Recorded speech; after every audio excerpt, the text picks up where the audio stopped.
राधे राधे, हरे कृष्ण। आप सभी श्रोताओं को श्री कृष्ण जन्माष्टमी की बहुत बहुत शुभकामनाएं।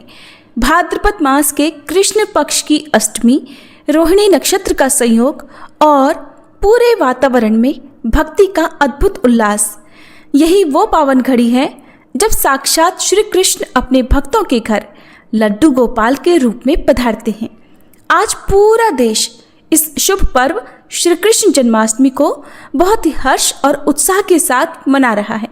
मंदिरों से लेकर घर घर तक हर जगह सजावट, फूलों की महक और माखन मिश्री की मिठास बिखरी हुई है।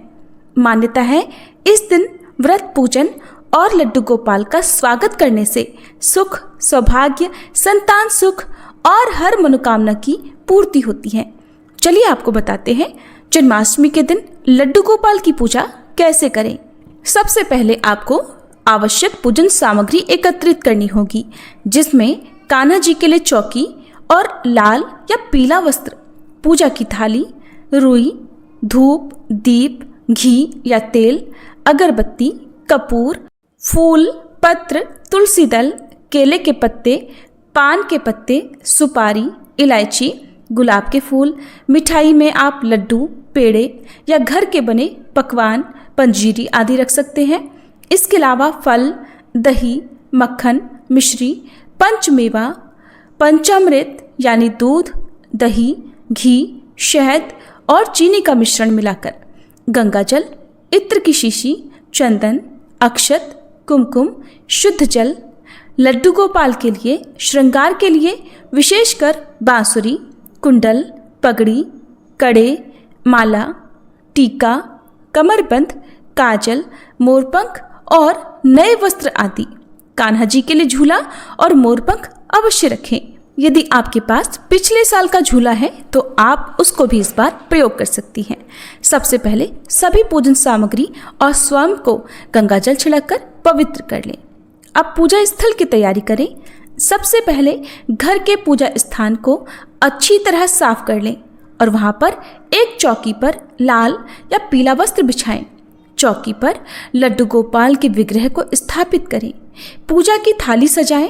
एक थाली में पूजा की सभी सामग्री जैसे अक्षत, कुमकुम, चंदन, धूप, दीप, फल, फूल, जल, भोग का प्रसाद सुंदर तरीके से सजा लें। जन्माष्टमी के दिन लड्डू गोपाल को घर पर लाना भी बहुत शुभ माना जाता है। कहा जाता है कि अगर आप आज के शुभ अवसर पर लड्डू गोपाल जी को अपने घर पर लाते हैं तो इससे आपके जीवन के सभी दुख और पीड़ाएं दूर हो जाती हैं। और अगर आपके घर में पहले से ही लड्डू गोपाल विराजमान है तो आपको जन्माष्टमी के दिन लड्डू गोपाल की विशेष पूजा अवश्य करनी चाहिए। साथ ही इस दिन 2 बार पूजा करने का विधान है, एक तो सुबह के समय और दूसरा निशिताकाल मुहूर्त के समय। जिस तरह बच्चे घर में खुशियां लेकर आते हैं और सभी तरह की द्वेष भावना को दूर कर देते हैं, ठीक इसी तरह से जन्माष्टमी के दिन घर में लड्डू गोपाल को लाने और उनकी पूजा करने से सभी तरह की परेशानियां दूर हो जाती हैं। सबसे पहले तो सुबह के समय लड्डू गोपाल को कच्चे दूध में गुलाब की पंखुड़ियां डालकर स्नान कराना चाहिए। इसके बाद एक बार फिर से शुद्ध जल से स्नान कराएं और फिर साफ नरम वस्त्र से साफ कर लें, पोंछ लें। उसके बाद उन्हें पीले रंग के वस्त्र धारण कराएं। कोशिश करें आज सुबह और शाम दोनों ही समय नए वस्त्र धारण कराएं, नहीं तो जो भी वस्त्र आप धारण करा रहे हैं वो साफ स्वच्छ होने चाहिए और इत्र भी लगा होना चाहिए। फिर मुकुट और हार पहनाकर उनका श्रृंगार करें। श्रृंगार आप बहुत खुश होकर करें। काजल लगाएं। जिस तरह एक छोटे बच्चे का श्रृंगार किया जाता है उसी तरह से भावना और विश्वास के साथ आपको लड्डू गोपाल जी की पूजा या स्नान कराना चाहिए। इसके बाद आप अपनी सामर्थ्य के अनुसार निर्जला, निराहार या फलाहार के साथ में व्रत रख सकते हैं।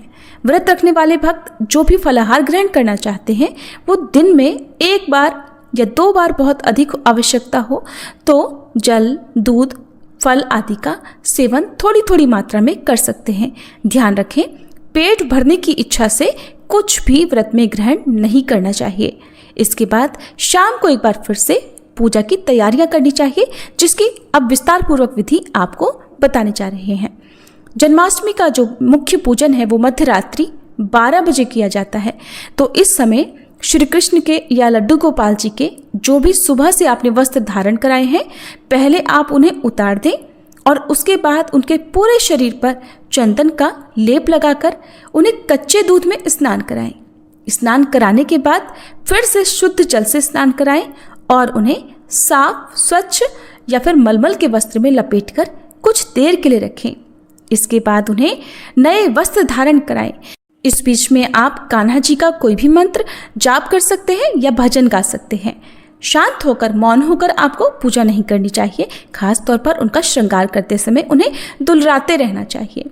नए वस्त्र धारण कराने के बाद आप उनका तिलक लगाएं, श्रृंगार करें। लड्डू गोपाल जी को जो भी पोशाक या उनका जो भी श्रृंगार आपको करना है, जो भी सामग्री आपको बताई गई है, इनमें से अगर कुछ कम भी हो जाती है तो उसे आप मानसिक भाव करके भी अर्पण कर सकते हैं। फिर लड्डू गोपाल जी को खीर, माखन मिश्री का भोग लगाएं। ध्यान रखें, तुलसी का पत्ता अवश्य रखें। उनके पास कुछ मिठाइयाँ और खिलौने आदि भी रख दें।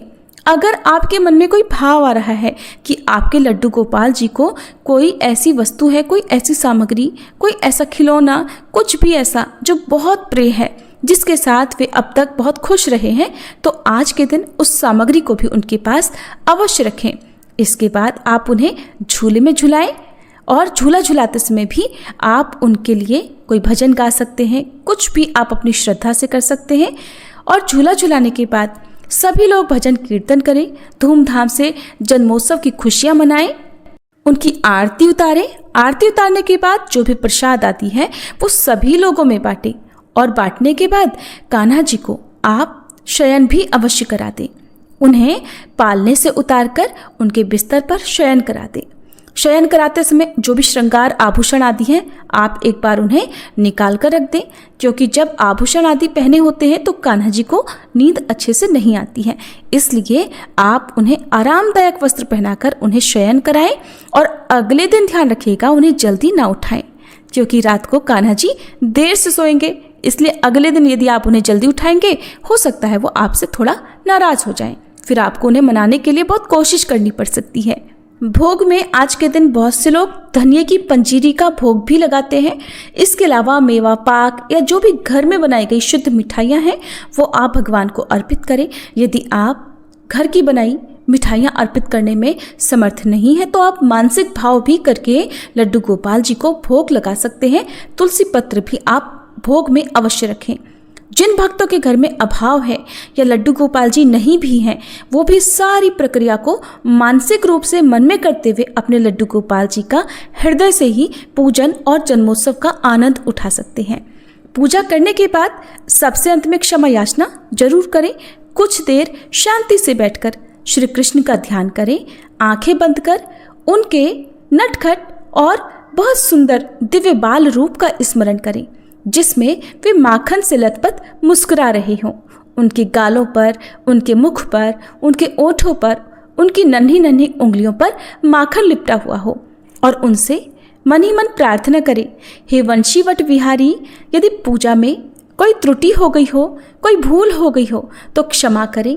जैसे माँ अपने बालक की गलती पर मुस्कुरा देती है, ठीक वैसे ही आप भी अपनी कृपा दृष्टि बनाकर हमें क्षमा दान दें। और साथ साथ राधा रानी का स्मरण तो अवश्य करें, क्योंकि श्री राधे जी के बिना तो श्री कृष्ण अधूरे हैं और ऐसे भक्तों की पूजा वो देर से स्वीकार करते हैं जो उनके नाम के साथ साथ राधा रानी का नाम नहीं लेते। इसलिए श्री कृष्ण को मनाना है और अपनी पूजा स्वीकार करवानी है तो राधा रानी का स्मरण और पूजा तो आपको अवश्य करनी चाहिए।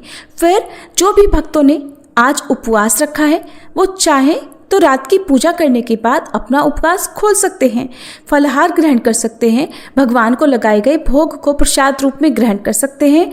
अन्न जो सात्विक होना चाहिए भोजन वो आप ग्रहण कर सकते हैं। नहीं तो बहुत से भक्त अगले दिन सुबह की पूजा करने के बाद अपना उपवास खोलते हैं। जिस भी नियम का पालन आप करते आए हैं उसका पालन आप कर सकते हैं। और यदि आप आज से मासिक जन्माष्टमी का व्रत भी प्रारंभ करना चाहते हो तो आप शुरू कर सकते हैं। लड्डू गोपाल जी का पूजन करने और जन्मोत्सव मनाने के बाद अगले दिन उन सभी सामग्रियों का विसर्जन कर देना चाहिए जो विसर्जन के योग्य हों, जैसे अक्षत, पुष्प, पत्र आदि। जो कुछ भी विसर्जन लायक हो उनका आप सम्मान पूर्वक बहते जल में या भूमि में विसर्जन कर सकते हैं। ये थी आज की वीडियो। अगर आपको अच्छी लगी हो तो वीडियो को लाइक और कमेंट बॉक्स में हरे कृष्ण जरूर लिखिएगा।